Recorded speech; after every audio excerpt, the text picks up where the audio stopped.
Maria Santos had worked the night shift at Danny's Diner for 3 years, her calloused hands moving with practiced efficiency as she balanced plates and poured coffee for truckers, insomniacs, and late-shift workers who wandered in seeking comfort food and human connection. The fluorescent lights cast harsh shadows across the worn linoleum floor, but Maria moved through the space with grace, her warm smile never faltering despite the exhaustion that had become her constant companion. At 28, she juggled 2 jobs and night classes at the community college, determined to build a better life for her 8-year-old daughter Sophia. Every tip she earned went toward rent, groceries, or Sophia's school supplies. The diner might not have been glamorous, but it was honest work, and Maria took pride in making each customer feel welcomed.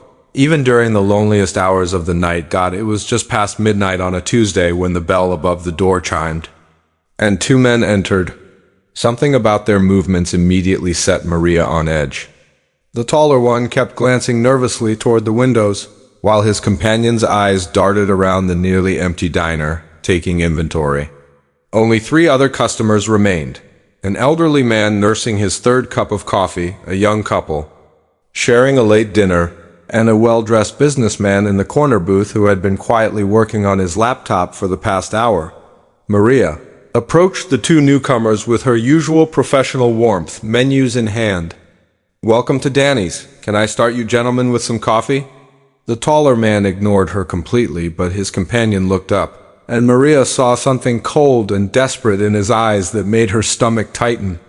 "We don't want coffee," he said quietly, his hand moving inside his jacket. "We want what's in that register." Time seemed to slow as Maria processed what was happening. The man's hand emerged with a small black pistol, which he kept low but visible. The elderly customer hadn't noticed yet, still lost in his newspaper. The young couple was absorbed in quiet conversation. The businessman in the corner remained focused on his screen, apparently unaware of the unfolding drama. Maria's first instinct was to protect the innocent people around her. Her mind raced through possibilities, calculating risks. She could scream, but that might cause panic and get someone hurt. She could comply immediately, but something told her these men were too nervous, too unpredictable. Their desperation was palpable, and desperate people made dangerous decisions. Instead, Maria did something that surprised even herself. She smiled and spoke in the same gentle tone she used with difficult customers. "I understand you're in a tough situation," she said quietly, setting the menus down slowly on a nearby table. "But let me ask you something first. When did you last eat a real meal?" The man with the gun blinked, clearly not expecting this response. His partner shifted uncomfortably. "This isn't a joke, lady. Empty the register now." "I'm not joking," Maria replied, her voice steady despite her racing heart. "I'm serious. You both look like you haven't eaten in days. Whatever's brought you here tonight, whatever you're going through, it won't get better if you make choices you can't take back." The gunman's hand trembled slightly. "You don't know what you're talking about. We need money, and we need it now." Maria took a small step closer, her movements deliberate and non-threatening. "My name is Maria. What's yours?" The question caught him off guard, and for a moment his hardened expression flickered with uncertainty. "It doesn't matter," the taller man hissed. "Just take the money and let's go." But Maria had seen something in the gunman's eyes, a crack in his resolve. "It matters to me," she said gently, "because I see 2 men who are hurting, not criminals. I see 2 people who maybe lost their jobs, can't pay rent, have families depending on them. Am I right?" The gun wavered in his grip. "Stop talking." "I have a daughter," Maria continued, her voice growing stronger. "She's 8 years old, and every day I work to give her a better life than I had. But I also teach her that kindness matters more than money, that how we treat people when we're desperate shows who we really are." The businessman in the corner had finally looked up from his laptop, sensing the tension. Rather than flee or call for help, he remained perfectly still, watching the scene unfold with intense interest. Tears began to form in the gunman's eyes. "You don't understand. My kid needs medicine. My wife lost her job. We're going to lose our apartment next week. Maria felt her heart break for this man who had been pushed beyond his limits. "What's your name?" she asked again, even softer this time.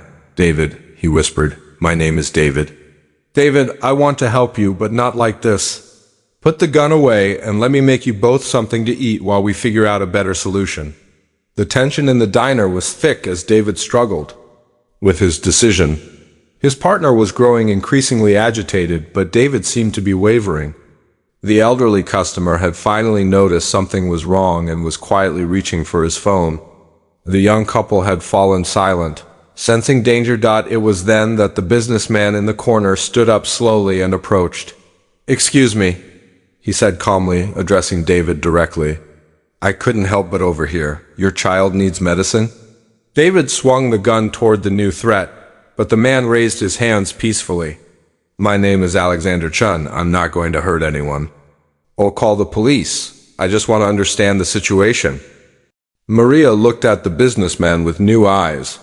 There was something about his calm confidence that suggested he was accustomed to handling crises. "Sir, please be careful," she warned. Alexander nodded to Maria, acknowledging her concern, then focused on David.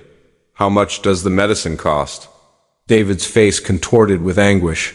$3,000. Insurance won't cover it, and we've already borrowed everything we can. And the rent? 2 months behind. 4,000 to catch up. Alexander reached slowly into his jacket, and David tensed, but instead of a weapon, he pulled out a leather checkbook. "David, is it? I'm going to write you a check for $10,000. That should cover the medicine, the rent, and give you some breathing room to find work." The diner fell completely silent except for the soft scratch of Alexander's pen on paper. David stared in disbelief. "Why would you do that? You don't even know me." Alexander tore out the check and held it up, but didn't hand it over yet. "Because this young woman just taught me something about courage and compassion that I thought I'd forgotten." He looked at Maria with genuine admiration. She risked her own safety to see the humanity in you when most people would have just seen a threat. Maria felt tears welling in her eyes as Alexander continued. "I've spent so many years focused on building my company, making money, winning deals, that I'd forgotten what really matters. Tonight, watching her respond to your desperation with kindness instead of fear reminded me why I wanted to succeed in the first place." He extended the check toward David. "Take this, get help for your child, save your home. But promise me something in return. When you're back on your feet, when you're stable again, find someone else who's desperate and scared, and help them the way this woman helped you tonight." David's hands shook as he lowered the gun completely and reached for the check. "I promise," he choked out. "I swear I promise." The transformation in the diner was immediate. The elderly customer put away his phone, the young couple relaxed, and David's partner seemed to deflate with relief. Maria moved quickly to pour coffee and begin preparing food for the two men, her natural instinct to nurture taking over. As David and his partner ate their first real meal in days, Alexander returned to his booth and made several phone calls. Within an hour, he had arranged job interviews for both men at companies within his network. By dawn, what had begun as a potential tragedy had become a story of redemption and hope. The news of what happened at Danny's diner spread quickly through social media, but it wasn't Maria who shared it. Alexander Chen, it turned out, was the CEO of a Fortune 500 technology company, worth over $2 billion. His assistant had posted about the incident on the company's social media accounts, praising Maria's courage and announcing that Alexander's foundation would be partnering with local community colleges to create scholarships for working parents. Pursuing education, within days, Maria found herself at the center of a media storm she never wanted. But she used the attention to highlight the struggles faced by working families, the importance of community support, and the power of choosing compassion over judgment.